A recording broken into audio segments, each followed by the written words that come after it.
Cool 96 wishes to inform the public that the opinions and views expressed during this program are not necessarily the opinions and views shared by the management, staff, or shareholders of Cool 96.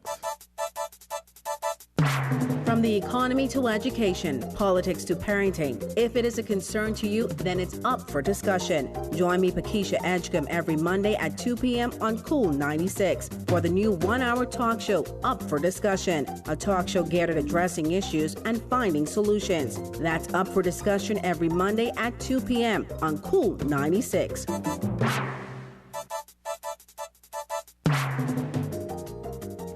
Good afternoon and welcome to Up for Discussion. I'm your host, Pakeisha Edgecombe. Thank you so much for joining us this afternoon. We took a break last week to celebrate the holiday, but now we're back and with a very, very special guest today. We will have in studio Erin Ferguson of Citizens Review, a Nassau-based program. Also joining us today is co-host Yolanda Hanna. It promises to be quite a discussion this afternoon here at Up for Discussion. Now, our guest today, Erin Ferguson, many of you are familiar with, he serves as the host of Citizens Review on JCN Channel 14. Now, Citizens Review is into its 7th season and going strong. Erin's approach to news and information has been one that is very candid, outspoken, and in many instances controversial. He has, however, developed a large following of supporters and fans, many of whom are open to his approach, and others, well, not so much. Nonetheless, today we are up close and personal with Erin Ferguson, his views, his concerns, his take on Grand Bahama and the Bahamas. Good afternoon, Mr. Ferguson. Good afternoon. How you doing? And thank you for welcoming me to the show. I'm happy to be home in Grand Bahama. Yes, indeed. Grand Bahama is your home. Absolutely. Between Freeport and 8 Mile Rock, sea grape to be specific. Sounds great. Sounds great. Thank you for joining us this afternoon. Well, as I noted earlier, your show Citizens Review is into its 7th season, is it? We're going on the 7th season, yes. And it's been difficult because you could imagine that there are a lot of people that don't want to hear the truth, but I call it the controversial consensus. It's amazing to me that everybody agrees, but it's controversial. And I've never seen an opinion that carries the crowd's understanding, the crowd's liking, but it's a controversial opinion. So it doesn't make sense to me, but it speaks to the fact that for a very long time, Bahamians haven't had a voice. Right. And that's what Citizens Review seeks to do, to be independent, accurate, bold, and particularly objective to our political system. Right. And just present the information as it is. What inspired you to begin such a program? Well, I studied comparative politics and international relations, and then I also studied classical civilization, which is from whence these systems have come. Greek, Roman, and Egyptian civilization, literature, their drama, all of that stuff. And, I always knew that it was my job to sort of have some sort of influence on our political process, to come back home, which I decided to do when I left Washington, D.C. But I was not sure what that was going to be until I stumbled into radio, and then Aaron Kiki Knowles of the F&M, kicked me out of an F&M convention. And when he kicked me out, I promised him that he would regret that attempt to silence democracy for the rest of his life. And then came Citizens Review. Yes. So in all honesty, it was slightly a vendetta, but it has become my life's work in a way. And I'm very young, so life's work is contextual. Right. But that's how I got started. And I have a passion for the idea of a Bahamian and everything that stands for. And, we had a little meeting in the coffee shop before we came in. A man said something that was so interesting to me. He said, there is a Bahamian and there is a grand Bahamian. And so I feel pleasure that I am one of those Bahamians that are grand Bahamians. Indeed. And that speaks volumes to me. It was so interesting how he coined that. But that's where it came from. It was a man who decided to tell me that I could not have a voice. And then I started to look at the issue of people having their own voice, and there was a lot left to be said. Well, you are indeed doing an exceptional job in that area of bringing the citizens' voice to programming and indeed to media. Again, our co-host for the day is Yolanda Hanna. She'll be joining us and letting us know, also questioning Aaron today. Our sponsors are Kelly's Freeport Limited, Pine Yard Steel Fabricating and Construction Company, as well as Crosstown Convenience Store and Sias Restaurant. We want to thank all of our sponsors for today's program. Now, Aaron, the first time I watched Citizens Review, I cringed, literally. I was not familiar with that type of news and information feed due to the fact that for many years you would have seen that there are a lot of journalists that go out there, but to tell what is actually happening, we've seemingly kind of hidden it under rugs. How do you feel when persons come up to you, those who are trying to silence you? What does that even encourage you even more? Well, it does encourage me more, but I come from, as I said before, the tutelage of Cornel West. And Cornel West, who was a Princeton professor, he was a Cornell professor, now a Princeton professor, and he may be at Stanford now, if I'm not mistaken, made it clear to us at Howard University that if you were not prepared to die for something, go get a job on Wall Street. Go make some money, because otherwise doesn't make any sense.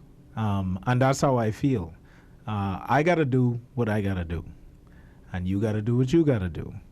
And if what you got to do includes doing something to harm me, then that's what you got to do. But at the end of the day, I say this, and I say it understanding that it pains my mother to hear this, but when they kill me, I've done my part. And so then the rest of y'all got to go do what you're supposed to do to bring the country to the place where it needs to be. And I am not afraid of that. I understand that that may be a consequence. I understand that I deal in the business of exposing some very unscrupulous characters, but it is what it is. One of my professors, Dr. Babalola Cole, he's a West African, and he said one time that the strength of the African liberation movement is that they came into appreciation of the concept that whether they spoke or did not speak, the predicament of blacks in Africa was clear. And that's our issue. Whether we say something or don't say anything, which is very critical in Grand Bahama in particular, I call it the silence of the lambs. We Grand Bahamians are scared to say anything. Everybody work for the port or the container port or the port authority. And that's a scary prospect. But we have to say something because our predicament will not change. Whether we say something or don't say something, the predicament is very clear. Why is it so important, do you believe then, for us to speak up and speak out about the issues that are actually impacting not only Grand Bahama, but our country? Why so important? Well, we learned this from the nation builders that are on the front line. When you went to school and you learned from your teachers, they told you knowing is half the battle. If you don't know what's going on, what you're doing, what's happening, then you halfway away from where you're trying to go. You have to know, and in order to know, you have to communicate and talk about these issues, and then proceed to establish what your interests are, and then proceed towards achieving your goals. I tell people we have a unique problem in the Bahamas. There are countries, organizations, cities, counties that fail at their national plans, their development plans. They're trying to achieve it, but they're missing some of the mark. The UN has Millennium Development Goals and all this stuff, and they may not be achieving some, but they're trying to get it done. In the Bahamas, we have this unique situation where we have absolutely no plan. We ain't failing at nothing because we don't have nothing. We don't have interests. We don't have foreign policy. I don't know what Fred Mitchell and Perry Christie them just do when they go to the United States other than find out what they need us to do, because we don't have any declared interests. The interest of the Bahamas is, y'all got any people who want to come on vacation? Well, that's not interest. And that's critical to our problem because we don't know. Knowing is half the battle. We haven't talked about these things in any critical way. We haven't been honest with ourselves about what our establishment is, and it is simple, and I can outline it for you. I want to take people in Grand Bahama and anyone else listening to this through a clear understanding of what our predicament is. So let's have the discussion. Where is our economy? Well, our economy is a labor economy. It's a 19th century built economy. So you have slavery that brought West Africans through the transatlantic slave trade into the quote-unquote New World. That was 15th, 16th, 17th century. In the 18th century, they abolished slavery.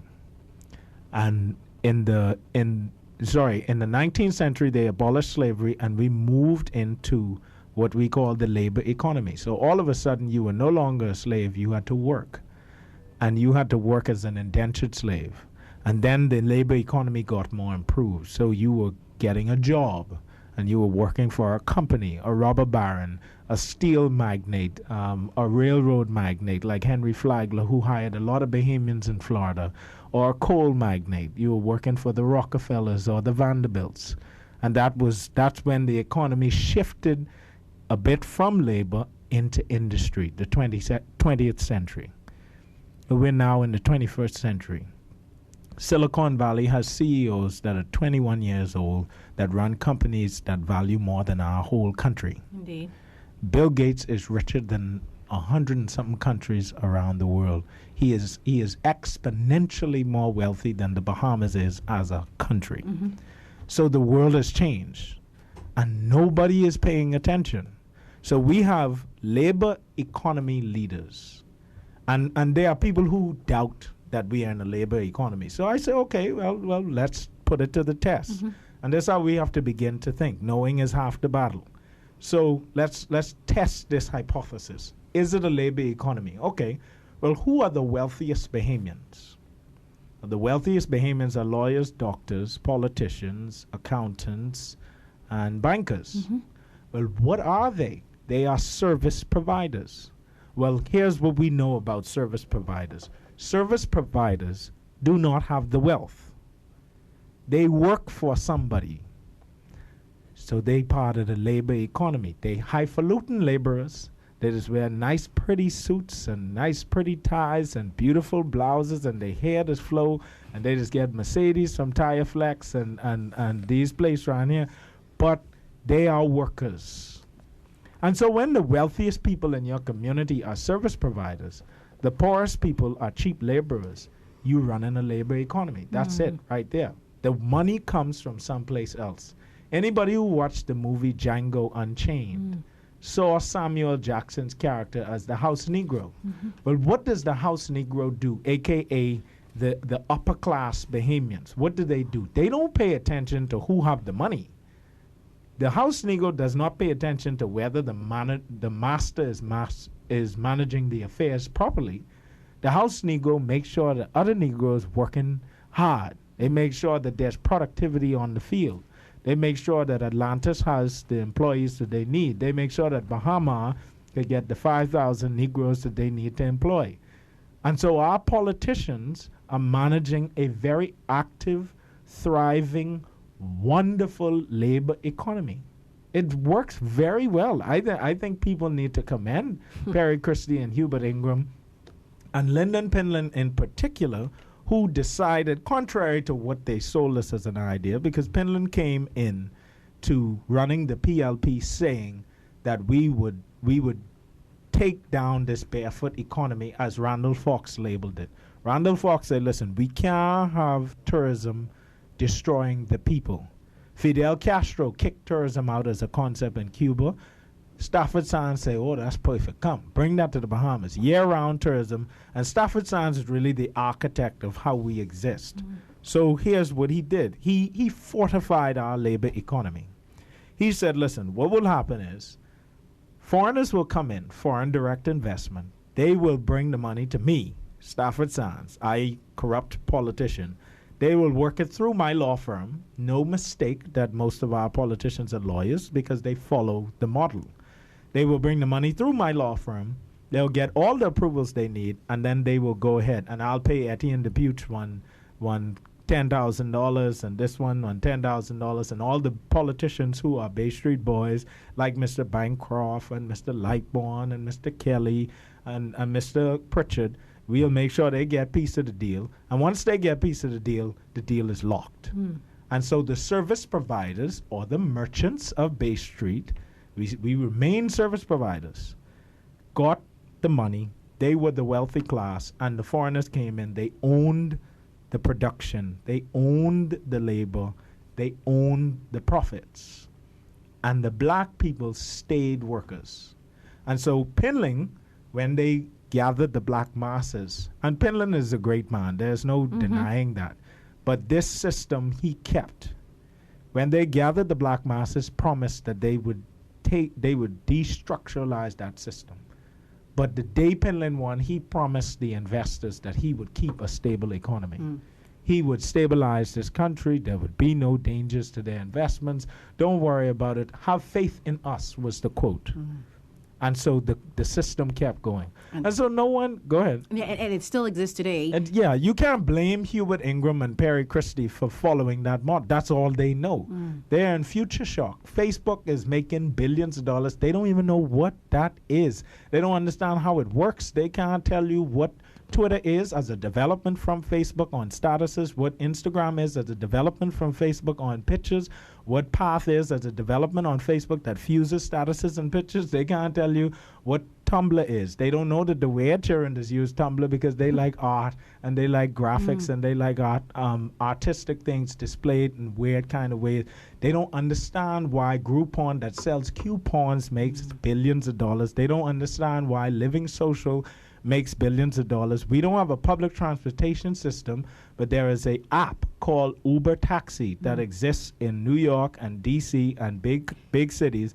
And you literally get on the app. All the taxis are on GPS. You signal the taxi you want. There's a taxi within 5 minutes of you. When you message that taxi, the taxi comes. They call you first name because you registered and they charge you. We're far behind, are you saying? Very far behind. We are not even participating in the 21st century. We are information dummies. And we have politicians that are 20th century born, 70-year-old men that cannot even begin to process how the 21st century works. Hold that thought. Let's just take a quick break and we'll be back and find the solutions right after this. Crosstown Convenience Store has savings blooming in every eye. Crosstown Convenience Store has savings blooming in every eye. We got everything you need, from houseware to groceries, knickknacks and motor oil, giving you variety. It's the ultimate convenience store. Crosstown Convenience Store, located in the Crosstown Mall on Settlers Way and East Atlantic Drive. We have savings blooming in every eye. Crosstown Convenience Store has savings blooming in every eye. Crosstown Convenience Store has savings blooming in every eye.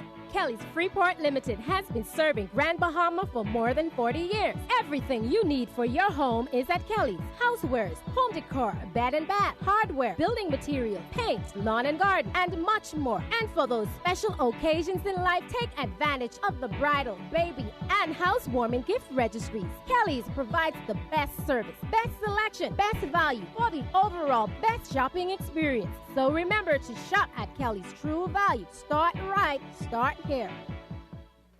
Have you heard about Happy Mondays at Sire's Restaurant and Bar? Well, on Mondays, Sire's rolls back their prices. Food and drinks are discounted all day long. They're not just offering you a free meal. On Happy Mondays at Sire's, bite into juicy homemade hamburgers and club sandwiches, or the best crack conch in town, steamed or fried fish, baked rotisserie, or fried chicken. And have you tried those delicious pasta dishes? Shrimp or conch and lobster Alfredo, or just Alfredo? Check out Happy Mondays at Sire's Restaurant and Bar, 351-2876. Strutting It Boutique, located in the International Bazaar African section, has sexy backless dresses, cutout dresses, short shorts, tops, palazzo pants, heelless wedgies, pumps, flat sandals, sling bags, clutch purses, handbags, fashion earrings, and necklace sets. Selected shoes and clothes still 50% off. Also, don't forget to check out the $20 rack. That strut-knit boutique located in the International Bazaar African section. At Bahamian Illustrated, they serve, promote, and design. Online marketing available, including social media marketing, online banners and e-blasts, text blasts available for retail stores and restaurants. They also design websites, logos, t-shirts, flyers, and more. Ask about their mobile websites, now servicing all islands of the Bahamas. Online payments also available. For more information, call 352-1120. Bahamian Illustrated. They promote, serve, and design. Jubilee Bath and Body, located in the International Bazaar Arcade, specializes in authentic Bahamian-made products. Bath and Body products, jewelry, perfumes, handbags, and so much more. Unique handmade products at amazing prices. Visit Jubilee Bath and Body today. Open Monday through Saturday, 9:30 a.m. to 5:30 p.m. Cool 96 wishes to inform the public that the opinions and views expressed during this program are not necessarily the opinions and views shared by the management, staff, or shareholders of Cool 96. Good afternoon and welcome back to Up for Discussion. Our special guest for today, Aaron Ferguson of the Nassau-based television program Citizens Review. Aaron, before the break, you had quite a mouthful to say with regards to the Bahamas, its leaders. Mm-hmm. We are not a part of, you mentioned, the equation, so to speak, as to technology and what is going on in the world. Yeah. How can that hurt us, and what do we need to make a difference? Well, I told a friend of mine, I said, listen, the Bahamas government needs to acknowledge one thing. One thing is that there are 1.3 billion people that are managed by Facebook. Facebook knows where they are. Facebook knows who they are. Facebook knows who your friends are, the pictures. They know. They could probably run some algorithms to determine what kind of man you like. They could run some algorithms to determine who your mother is if you don't even know who she is. Facebook knows all of that. Now, that's dangerous, but it's relevant.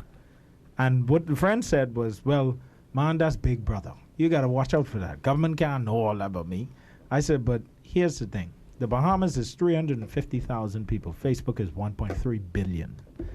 Facebook is managed by 5,000 people.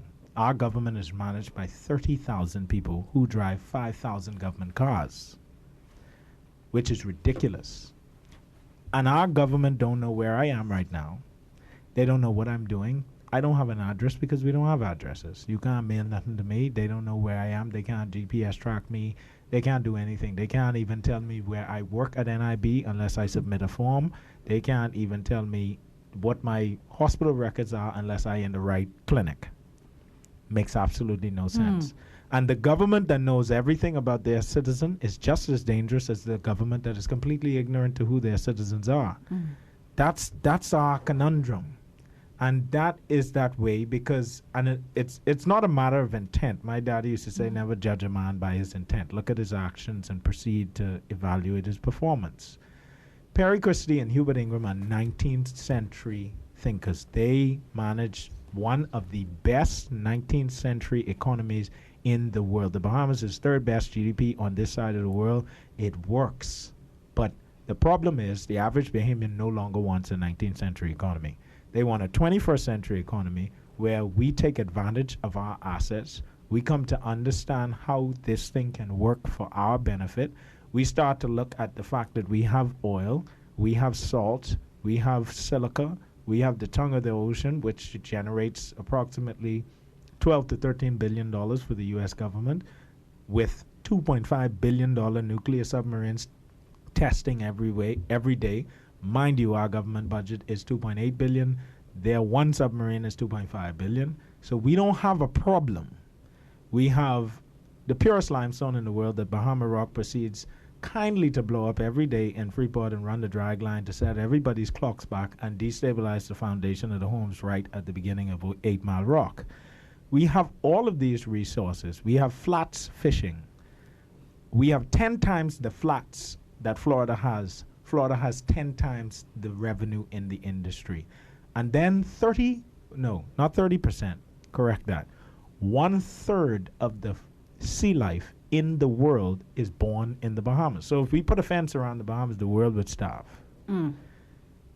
It's only 350,000 of us. There is no problem there. Our problem is growth. And we talk about things like crime and immigration. I like to address that in this way, because we have this tendency not to trust ourselves as Bahamians. We have self-image problems. We have self-loathing problems. We don't like the fact that we're black.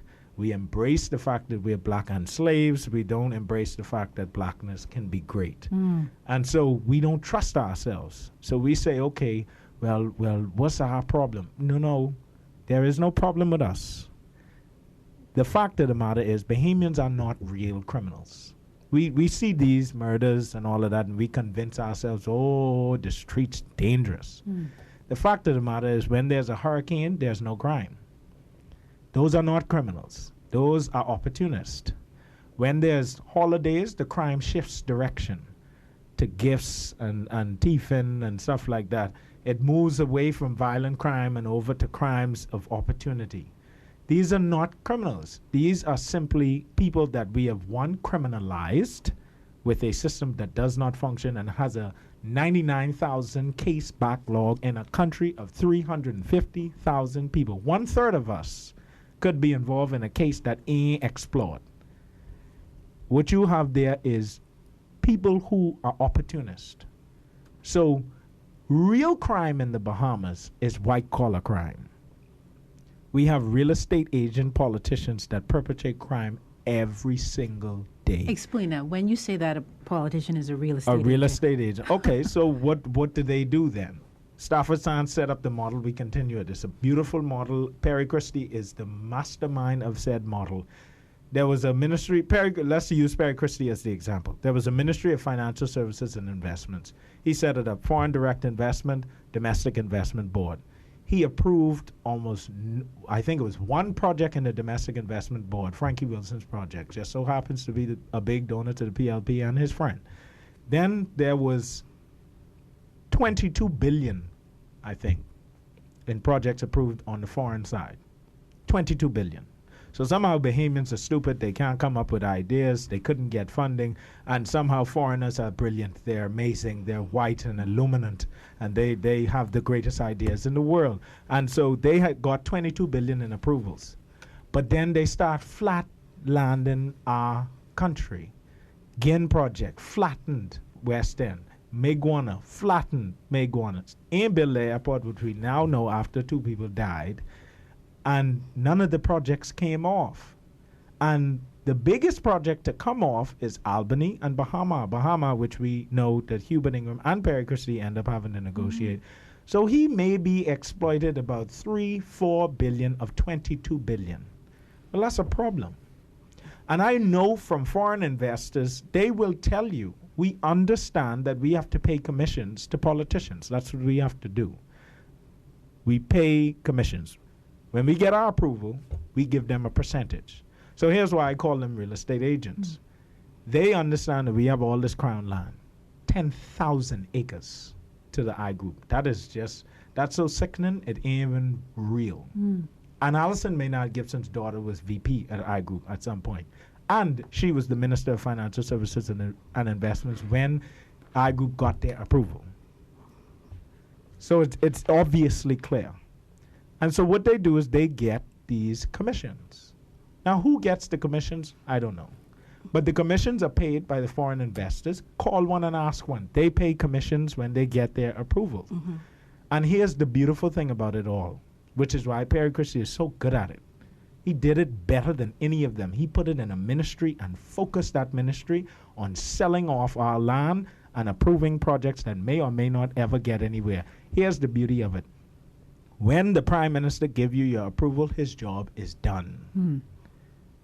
The commission lands, and whether you build that project or not, don't make no difference. Well, who is to blame then? Because when it's flatlined, as you may have mentioned, Yolanda, you can come in on this. When it's flatlined, who is to blame? Are you blaming the foreign investor? They have every intent to do what they need to do.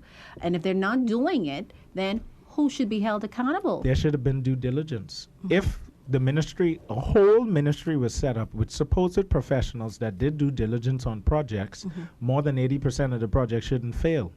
And you can't tell me it's the global financial crisis.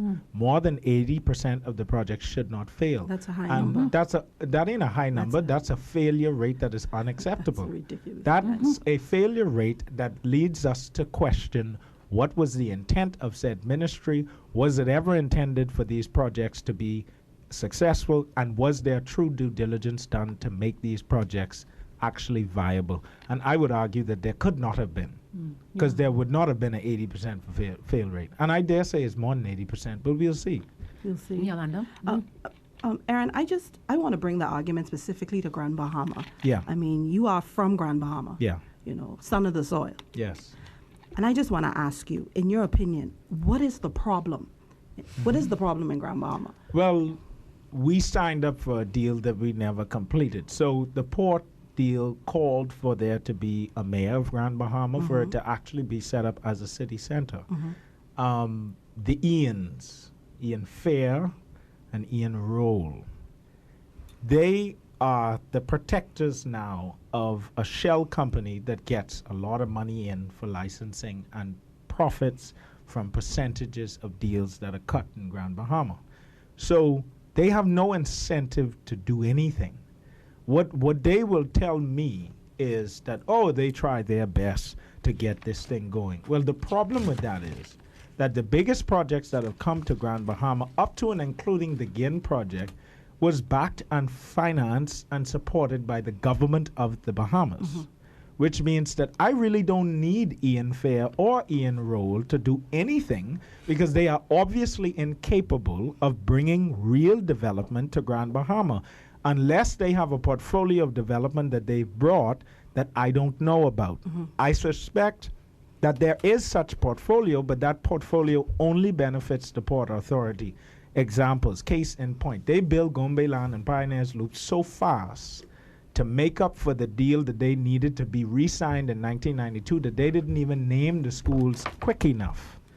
And we all know about it. We all know they threw those schools up in no time because the election was coming up and they needed the 92 signature of their leases and licensee permission to be extended. Then we look at what they've done in terms of power generation. That is their responsibility.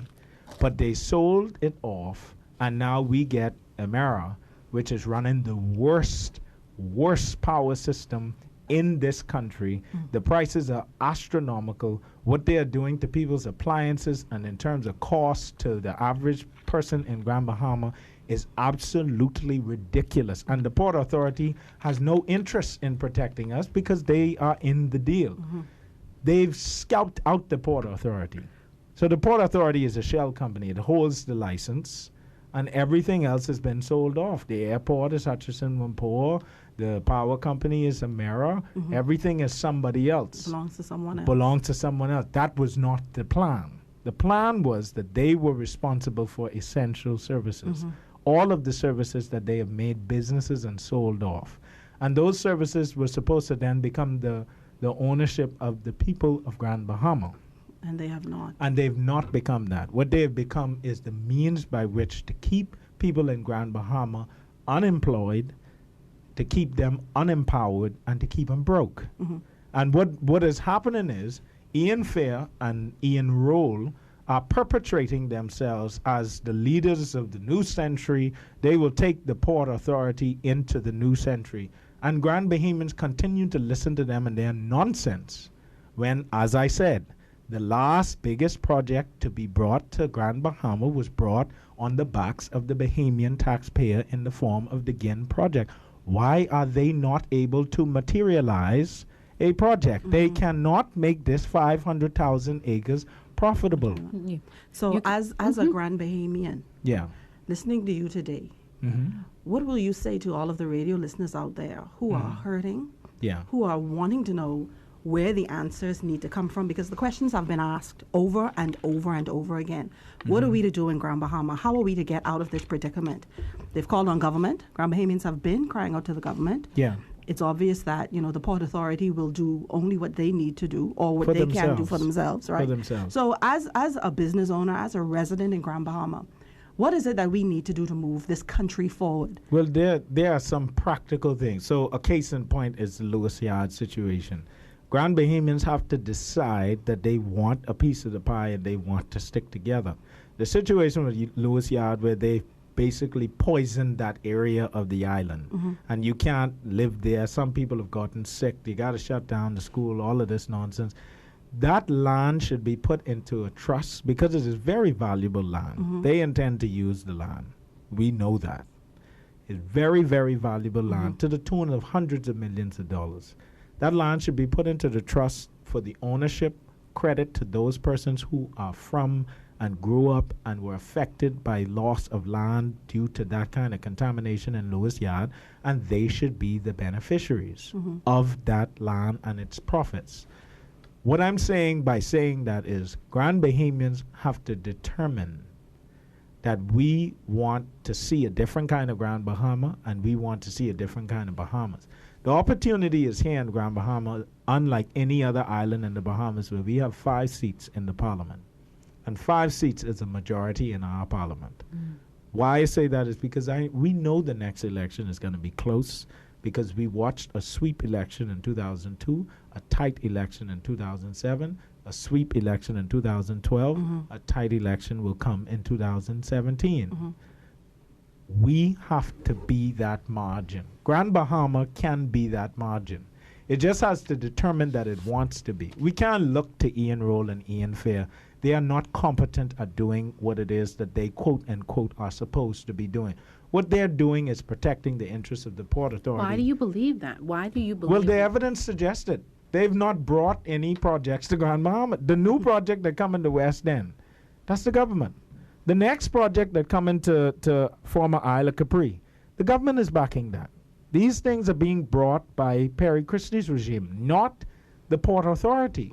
And if Ian Fair and Ian Roll telling me that they simply can't find nobody interested in an island paradise that is the most wired in terms of its fiber density in the world. The Bahamas is the most fiber dense country in the world. If they are telling me that they are interested in attracting real investment to Grand Bahama, all they have to tell me as the licensee is why they haven't stabilized the power problem. Because they know that if Freeport wants to be a manufacturing center as the free port, the no-tax port, you got to have the power sorted out, because ain't nobody coming here unless the power sorted out. Well, you sell the power company to the people who don't know what in God's name they're doing, and you persist to let them do what they feel like doing. You let them raise the prices, you let them provide an efficient service, and you are the licensee. You have the power to shut their inefficiency down, because it affects your city, your free port, in a way that is uncompromisable in business. But they allow it. Why do they allow it? Because they benefit. Why do they benefit? Because they're a shell company collecting fees.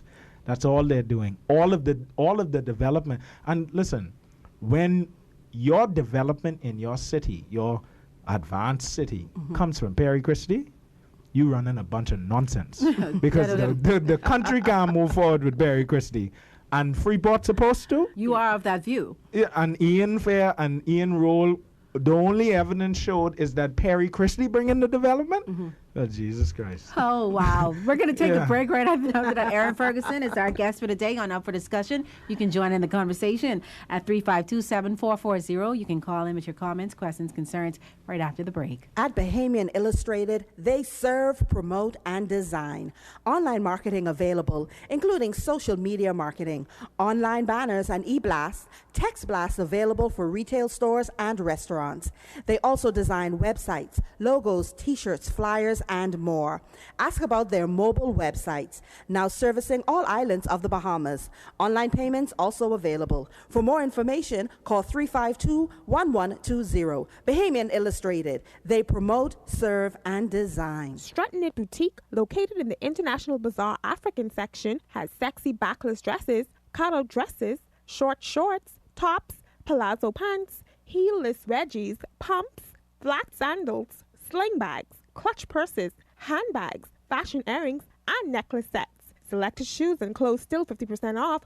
Also, don't forget to check out the $20 rack. That's Strutting It Boutique, located in the International Bazaar, African section. Jubilee Bath and Body, located in the International Bazaar Arcade, specializes in authentic Bahamian-made products. Bath and Body products, jewelry, perfumes, handbags, and so much more. Unique handmade products at amazing prices. Visit Jubilee Bath and Body today. Open Monday through Saturday, 9:30 a.m. to 5:30 p.m. Have you heard about Happy Mondays at Sire's Restaurant and Bar? Well, on Mondays, Sire's rolls back their prices. Food and drinks are discounted all day long. They're not just offering you a free meal. On Happy Mondays at Sire's, bite into juicy homemade hamburgers and club sandwiches, or the best crack conch in town. Steamed or fried fish, baked rotisserie, or fried chicken. And have you tried those delicious pasta dishes? Shrimp or conch and lobster Alfredo, or just Alfredo? Check out Happy Mondays at Sire's Restaurant and Bar, 351-2876. Kelly's Freeport Limited has been serving Grand Bahama for more than 40 years. Everything you need for your home is at Kelly's. Housewares, home decor, bed and bath, hardware, building materials, paint, lawn and garden, and much more. And for those special occasions in life, take advantage of the bridal, baby, and housewarming gift registries. Kelly's provides the best service, best selection, best value for the overall best shopping experience. So remember to shop at Kelly's True Value. Start right, start here. Crosstown Convenience Store has savings blooming in every eye. Crosstown Convenience Store has savings blooming in every eye. We got everything you need, from houseware to groceries, knickknacks and motor oil, giving you variety. It's the ultimate convenience store. Crosstown Convenience Store, located in the Crosstown Mall on Settlers Way and East Atlantic Drive. We have savings blooming in every eye. Crosstown Convenience Store has savings blooming in every eye. Crosstown Convenience Store has savings blooming in every eye. Cool 96 wishes to inform the public that the opinions and views expressed during this program are not necessarily the opinions and views shared by the management, staff, or shareholders of Cool 96. Good afternoon and welcome back to Up for Discussion. Our special guest today, Aaron Ferguson of Nassau-based program Citizens Review. Our sponsors, Kelly's Freeport Limited, Pine Yard Steel Fabricating and Construction Company, Crosstown Convenience Store, and Size Restaurant. Thank you so much for sticking around. Again, you can call into our program at 352-7440 with your questions, concerns, and comments. Today, Aaron Ferguson, up close and personal. Aaron, you have never been afraid. Have you always been this outspoken? Or did it creep up on you? No, it didn't creep up on me. If you know from whence I come, I'm a Ferguson, a Francis, a Knowles, and a Smith. Knowles and Smith from Long Island, Ferguson from Auckland and Exuma, and also Francis from Bimini and the Berry Islands. And if you know my aunt, you know my mother and my grandparents, you know it ain't no... I buy this, as we say. So I've always been this way, and I don't like to think that I just make noise. Hey. I like to think that I think about what it is that I say. I'm trained in social science, and I analyze and I say what I see, and I ain't lying on these people. The fact of the matter is, Ian Fair and Ian Roll cannot show me a major development they brought to Freeport outside of the assistance of the Bahamas government and Perry Christie. And as far as I'm concerned, Perry Christie is no measure of achievement. And if that is going to be the route going forward, they need to be fired. Are you the most feared man in the Bahamas right now? I don't know who's the most feared man in the Bahamas right now. I don't carry a gun. Keith Bell got guns. I don't have no gun. Maybe Bernard Nordich is the man to fear because they carry weapons. Yeah, I don't have any of those. We have a call on the line. But go ahead. We have a call on the line. Hello. Good afternoon. Go ahead, sir. How you doing? Fine, thank you. I want to welcome Mr. Ferguson back to Freeport. Yes, sir. Thank you. Mr. Ferguson. Yes. Thank you very much for your comment. I do agree with you, but let me ask you a question. We have a concern on Grand Bahama. We really have no firefighting equipment, no fire department. I suffered some great loss last week. What is your advice to me going forward with seeking some compensation? And I do agree with you. You know, I don't want to sound like a preacher to you, but you know the Prophet Elijah made statements like you and I made on national TV. And he had to then hide himself into the wilderness but God provides a raven to feed him. Yeah. You see what I'm trying to say? God provides something that would be called a crow to feed him. God will provide for us because we're standing up for his people. It may be hard, but I think at times we need to stand up and let our voice be heard. And I want to thank you for doing that. But I'm asking you, what do you suggest as me as a small businessman that has suffer a loss of over $100,000 by the hands of, I felt that the fire department neglected me as a citizen. What is your suggestion? That how do you think I should go ahead with dealing with this matter? Again, as far as I know, the Port Authority is responsible for essential services. They built the Rand Memorial Hospital, which was a half-baked effort at a hospital, and they are responsible for these kind of basic services. But here's what I say. There's some technology of smaller fire trucks. I think they're on F-250s or F-350s, and I spoke to Critical Thinker, who's a Grand Bahamian, about this. And these fire trucks have the ability to pump, and they cost, upwards of $50,000, and not as expensive as these $250,000 fire trucks. And they have the ability to pump water. They're inexpensive, and they could solve the problems of fire. It doesn't cost us so much money to solve these problems, but again, we don't have 21st century thinkers who are embracing 21st century technology and innovation. And the other thing is, if you dig 3 feet in Grand Bahama, you hit water. The other thing is that we buy fire equipment that cannot handle corrosive materials like salt water. We in the Bahamas of islands, there's salt water within reach of most places. You could use saltwater equipment to out fires, and it would not cause a problem unless it's a specific type of chemical fire where you have to be careful of what type of substance you use. There are solutions to these problems, my brother. And the sad thing is that you, like everyone else in Grand Bahama, are subject to the shell company that is the Port Authority that has dubbed out all of the essential services like the airport, where I just have to now come, instead of to my nice airport, which I grew up coming into, I just have to come into a damn warehouse over on the corner to the side where all the Negroes them just pile up. And then every once in a while we get a little island hopping tourist to come on the plane with us. The service entrance. The service entrance, we just go through the back door. That is the kind of mentality that's being propagated in Grand Bahama, and they making you think that there are no solutions because they can't afford the $250,000 fire truck. You don't have to spend that much money. So what do you say on this case where the Port Authority are then giving government on a yearly basis over some $100+ million? Shouldn't government, the law stipulates that the public welfare and the safety of the public lies solely at the feet of the government. The government is responsible by the Constitution. It also goes on, it states in the Constitution that I cannot sue an individual, but I can sue an entity for fire if it is dialed out as accidentally. Yeah. My case is that my fire was not accidentally because I have called 14 hours in advance, and that's my case. Going forward, I'm looking for some sort of solution to my problem, and for the other Grand Bahamians who might suffer the same loss.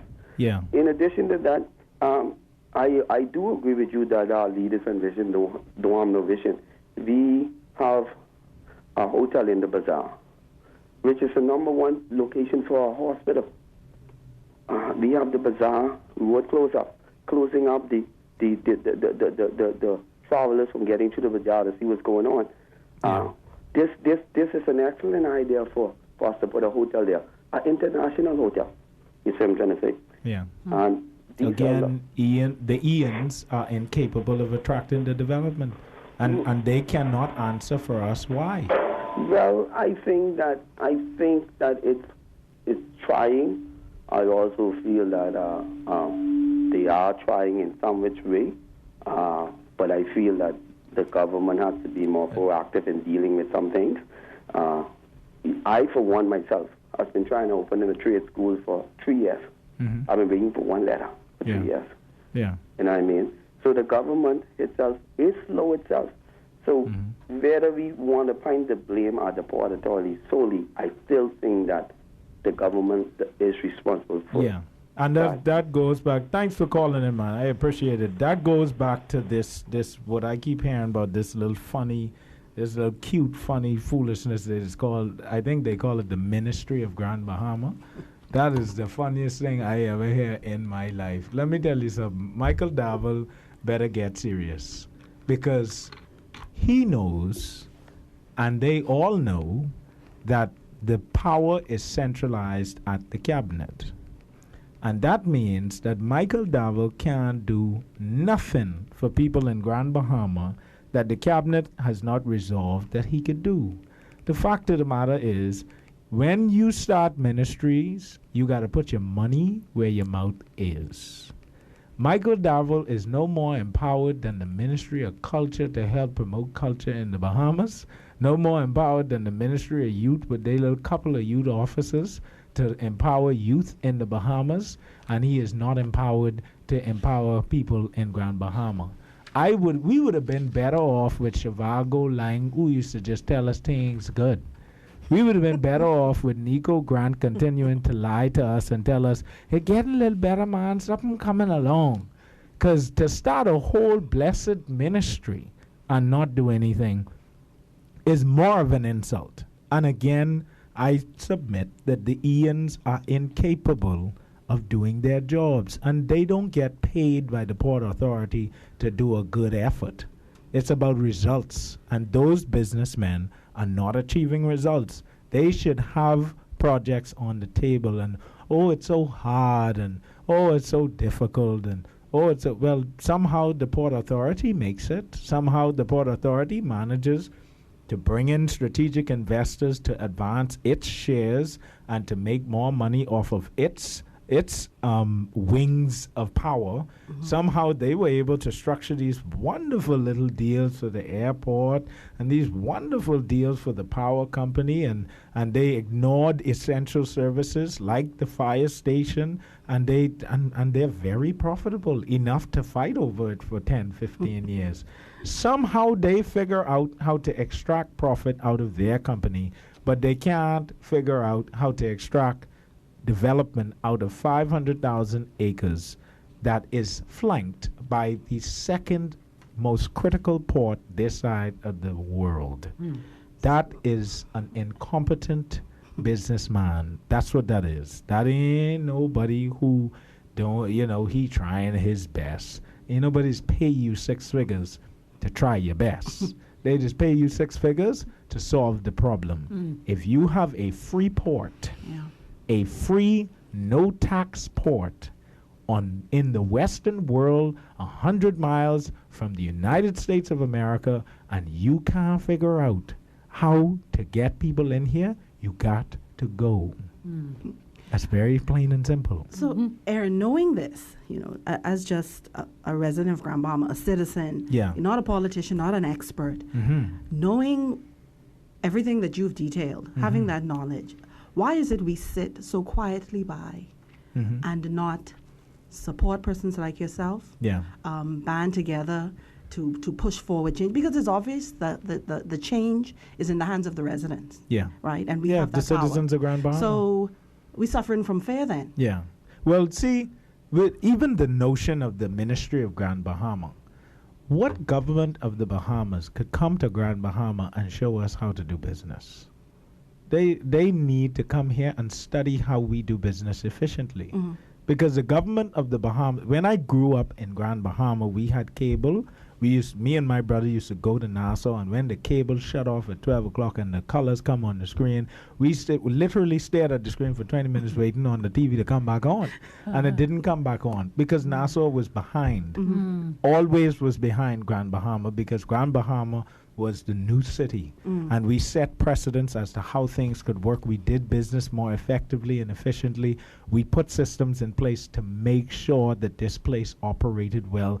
And Bahamians ran those systems. Now, of course, the Ians will take credit that the Port Authority put those things in and did all of that. But the same port then need to go figure out how to get investment in this place. And if you can't figure that out, then we would argue that Bahamians ran those systems. We operated an efficient city, and we don't need a Ministry of Grand Bahama for them to come tell us how to improve ourselves. We need to be empowered and moved away from this licensee concept, which is allowing the Port Authority to run a shell company and profit huge on the backs of people in Grand Bahama. Do you agree then that perhaps Grand Bahama is so much too much Freeport centric? You have outlying areas as well. Why isn't there anything being done in these areas, areas which the government is responsible for? But I think the problem with Grand Bahamians is that we have a self-pity issue. The fact of the matter is, when I ride around Grand Bahama at night, power off in plenty homes. I've done it before. Every time I come, I just do the ride around. And we don't have street lights everywhere. So you just have light on by your house to keep your house lit. And when them lights off and ain't no TV glimmering inside, I know your power off. And the fact of the matter is that is widespread. It's plenty people can't afford to keep their power on. What that I think it inspires is a sense of self-pity for Grand Bahamians. And what that has caused us to do is to wallow in the depression of the fact that we are not getting anywhere. We keep trying, we ain't nothing happening, and we ain't moving. Well, the fact is that Grand Bahama has the political maneuvering power to change the whole Bahamas. And we're very cliquish. We decide who we going, but everybody's go with that. And it's not something that we say, but it's something that we do. And the fact of the matter is, we are suppressing our children in the next generation. We keeping them quiet. The parents from the Port Authority and the container port telling you, shh, don't say nothing. Don't say nothing. Just try to get your way. Well, that is not working. That is not getting us anywhere. And we have to use the strategic power of being the only island outside of Nassau with more than 2 seats, the only island with more than 2 seats. We have the ability to shift the paradigm in the parliament and demand rights for people in Grand Bahama and come to the parliament with the understanding that we have one of the best city center setups in this side of the world. And we could bring that to the benefit of the Bahamas. The fact of the matter is, Bahama Rock, as far as I've seen, makes almost $1 billion a year in profit. The Port Authority benefits from that. And they know they're making this money, which is why they don't need the city to be up and running for them to make a lot of money, because they have certain investments around here, and those investments benefit them. That's why the whole city got to be subject to poor power supply so that they could run that drag line, so that they can make that $1 billion. Well, the fact of the matter is, that's the people's $1 billion, and we need to go for it and stop being so quiet. Grand Bahamians have to determine that we are Grand Bahamians. And this is our place. This is the quickest hour ever. Thank you so much for joining us. But before we go, quickly, if you can wrap up for me, 40 years of independence just around the corner. Are we better off now? We're better off because we've moved forward in some ways, but I say it like this. Lyndon Pinling is the father of the nation, and a father he is. Parents can be the most constructive and destructive figures in your life. I've seen parents make children, and I've seen parents break children. And Lyndon Pinling is the best and the worst thing that has ever happened to the Bahamas. He overstayed his time. He continued a system that he agreed that he wouldn't stay, but he brought us into independence. He brought us into prominence, and he stabilized this economy. He's the best and the worst thing that ever happened to us. I think the world has been waiting for us to step up, move to the plate, and walk into the 21st century as the most fiber-dense country in the world that should be the most progressive country in the world. There are only 350,000 of us. There are almost 5 industries in this country worth $1 billion. Salt, aragonite, silica, the tongue of the ocean. We have the flats. We have oil. We have all of these things. And 350,000 people cannot starve, cannot be stupid, cannot be held back if we have all of those resources. Just like with the Port Authority, with the billions of dollars made in Freeport, and the people should own it. It's just like Lewis Yard with the millions of dollars that will be made on that land, and the people should own it, just like those industries in the Bahamas with the billions of dollars to be made, and the people should own it. The tongue of the ocean is valued at 12 to 13 billion dollars. Our national debt is $4 billion. Our budget is $2.8. That's only $7 billion, and they make more than that every year. All right. Well, like I mentioned earlier, this is the quickest hour ever that we've ever had here for discussion. We want to thank you so much for coming in from Nassau. We are definitely going to have you back. Thank you. But our hour is up. We want to thank Aaron Ferguson of Citizens Review, our co-host for this afternoon, Yolanda Hanna.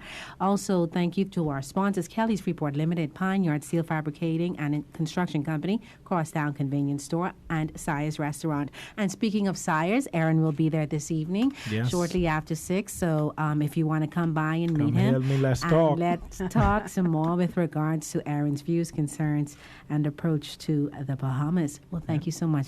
Thank you. Good afternoon. Thank you to all our listeners. Good afternoon, everybody. Cool 96 wishes to inform the public that the opinions and views expressed during this program are not necessarily the opinions and views shared by the management, staff, or shareholders of Cool 96. Cool 96.